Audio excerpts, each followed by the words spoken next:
तो आगे कंटिन्यू करते हैं चैप्टर को। स्फेरिकल मिरर्स के बारे में और डिटेल में बात करेंगे। स्फेरिकल मिरर्स हेडिंग डाल दें आप लोग, spherical mirrors. The reflecting surface of A spherical mirrors may be curved inward और आउटवर्ड्स। जो रिफ्लेक्टिंग सरफेस होती है स्फेरिकल मिरर की, वो या तो अंदर की तरफ धसी होगी जैसे कि कॉनकेव मिरर में होती है, या बाहर की तरफ उभरी होगी जैसे कि कॉन्वेक्स मिरर में होती है।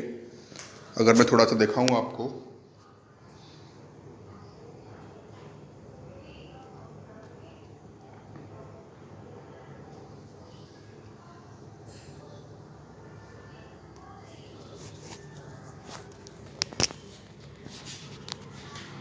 जैसे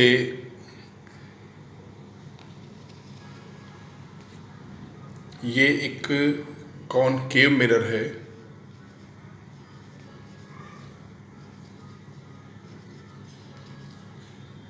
ये यहां पर हो रही है इसके पॉलिश, और ये इसकी रिफ्लेक्टिंग सरफेस है।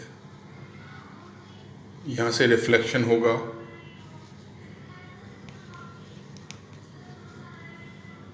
तो ये जो रिफ्लेक्टिंग सरफेस है अंदर धसी हुई है और पीछे पॉलिश हो रही है, तो एक कॉनकेव मिरर है, स्फेरिकल मिरर का टाइप है।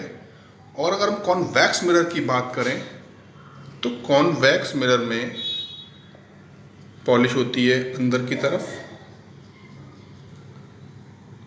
ये इसकी रिफ्लेक्टिंग सरफेस है।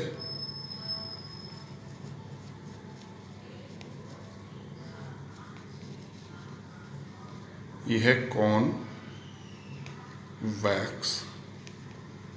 मिरर। आप देख सकते हैं कॉन्वेक्स मिरर में रिफ्लेक्टिंग सरफेस उभरी हुई है, अंदर गड्ढे में पॉलिश हो रही है, और कॉनकेव मिरर में रिफ्लेक्टिंग सरफेस अंदर धसी है और पीछे पॉलिश हो रही है। तो ये दो तरह के मिरर हैं स्फेरिकल मिरर, कॉनकेव और कॉन्वेक्स, जैसा कि आपको डायग्राम में भी दिख रहा है। कॉनकेव मिरर पीछे पॉलिश, गड्ढे में से आप इमेज देखेंगे, रिफ्लेक्टिंग सरफेस गड्ढे में है, और कॉन्वेक्स मिरर गड्ढे में पॉलिश हो रही है और पीछे की तरफ से आप इमेज देखेंगे, पीछे की तरफ उसकी रिफ्लेक्टिंग सरफेस है। The reflecting surface of A spherical mirror may be curved inward और आउटवर्ड। तो रिफ्लेक्टिंग सरफेस किसी स्फेरिकल मिरर की अंदर की तरफ धसी हो सकती है या बाहर की तरफ उभरी हो सकती है। A spherical mirror whose reflecting surface is curved inward. ऐसा स्फेरिकल मिरर जिसकी रिफ्लेक्टिंग सरफेस अंदर की तरफ धसी हुई है, that is faces toward the centre of the sphere, is called a concave mirror. क्या मतलब इस बात का, faces toward the centre of the sphere? जरा समझें इस बात को।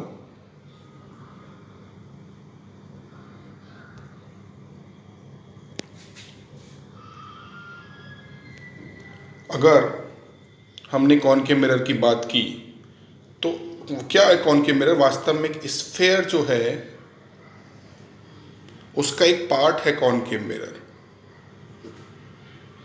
और पीछे हो रही है पॉलिश, और ये इसकी रिफ्लेक्टिंग सरफेस। तो कॉनकेव मिरर वास्तव में स्फेयर का एक पार्ट है, और जो उसकी रिफ्लेक्टिंग सरफेस है इसके सेंटर की तरफ है। ये जो स्फेयर है इसके सेंटर की तरफ इसकी रिफ्लेक्टिंग सरफेस है कॉनकेव मिरर की। और अगर वो कॉन्वेक्स मिरर की बात करते हैं, जैसे ये कॉन्वेक्स मिरर, अगर हम इसे पूरा कर दें तो ये इसका सेंटर होगा, इसमें रिफ्लेक्टिंग सरफेस सेंटर के अपोजिट है। कॉन्वेक्स मिरर में रिफ्लेक्टिंग सरफेस सेंटर के अपोजिट है, और कॉनकेव मिरर, ये कॉनकेव मिरर का एक कॉनकेव मिरर जो कि स्फेयर का पार्ट है, उसमें रिफ्लेक्टिव सरफेस सेंटर की तरफ है। तो ऐसा स्फेरिकल मिरर जिसमें रिफ्लेक्टिव सरफेस सेंटर की तरफ हो और इनवर्ड हो, अंदर की तरफ धसी हुई है, वो कहलाते हैं कॉनकेव मिरर। तो डेफिनेशन लिखेंगे, हेडिंग डाल दें आप स्फेरिकल मिरर के अंदर कॉनकेव मिरर, और इसके अंदर आप लिखें यहाँ से सेकंड लाइन के स्टार्टिंग में आए इस पैराग्राफ की, स्फेरिकल मिरर के जो नीचे पैराग्राफ है सेकंड लाइन पर आए। A spherical mirror whose reflecting surface is curved inwards that is faces toward the centre of the sphere is called a concave mirror. तो ये हो गई कॉनकेव मिरर की डेफिनेशन। अब डाल दें कॉन्वेक्स मिरर। कंटिन्यू करें डेफिनेशन को अगली लाइन से। A spherical mirror whose reflecting surface is curved outwards. तो ऐसा स्फेरिकल मिरर जिसकी रिफ्लेक्टिंग सरफेस बाहर की तरफ उठी हुई है, पॉलिश अंदर हो रही है गड्ढे में, इज कॉल्ड कॉन्वेक्स मिरर। तो एक कॉनकेव मिरर और कॉन्वेक्स मिरर दोनों की डेफिनेशन हो गई। कॉन्वेक्स मिरर में ये बात बताने की ज़रूरत नहीं है कि सेंटर की तरफ है या नहीं, हमने कॉनकेव मिरर में बताना ज़रूरी है कि जो रिफ्लेक्टिंग सरफेस है वो सेंटर की तरफ है। तो दो डेफिनेशन आ गई, कॉनकेव मिरर और कॉन्वेक्स मिरर की। और ये डायग्राम भी आप बना सकते हैं कॉनकेव मिरर का और कॉन्वेक्स मिरर का। The schematic representation of these mirrors is shown in figure 10.1. You may note in these diagrams that the back of the mirror is shaded. आपने देखा होगा इन मिरर्स के पीछे वाला पार्ट शेड किया हुआ है, कॉनकेव मिरर में उभरा हुआ पार्ट शेड किया है जिससे कि गड्ढे में इमेज दिख रही है, और कॉन्वेक्स मिरर में गड्ढे में अंदर पार्ट शेड किया हुआ है, पॉलिश की हुई है और उभरी हुई सतह पर इमेज दिख रही है। You may now understand that the surface of the spoon curved inward can be approximated to a concave mirror. अब आप समझ गए, जो हमने कल चम्मच दिखाई थी आपको, उसमें जो गड्ढे वाला पार्ट था वो कॉनकेव मिरर की तरह बिहेव करेगा, उसमें अगर आप शक्ल देखेंगे, इमेज देखेंगे, और जो उभरा हुआ पार्ट है स्पून का, उसमें आप शक्ल देखेंगे तो वो कॉन्वेक्स मिरर की तरह बिहेव करेगा। Before we move further on spherical mirror, जिससे हम आगे जाए स्फेरिकल मिरर की तरफ, we need to recognise and understand the meaning of a few term. हमें कुछ टर्म के बारे में जानना जरूरी है जो कि कॉनकेव और कॉन्वेक्स मिरर में होती हैं। These terms are commonly use in discussion about spherical mirrors. ये टर्म्स अक्सर ज़रूरत पड़ती है इनकी स्फेरिकल मिरर की जब हम बातें करते हैं। तो हेडिंग डाल दें terms of the spherical mirrors. अगला हेडिंग डाल दें terms of the spherical mirrors. Terms of the spherical mirror. और नंबर 1 लिख दें pole of the mirror. Number 1 लिख दें पोल ऑफ द मिरर।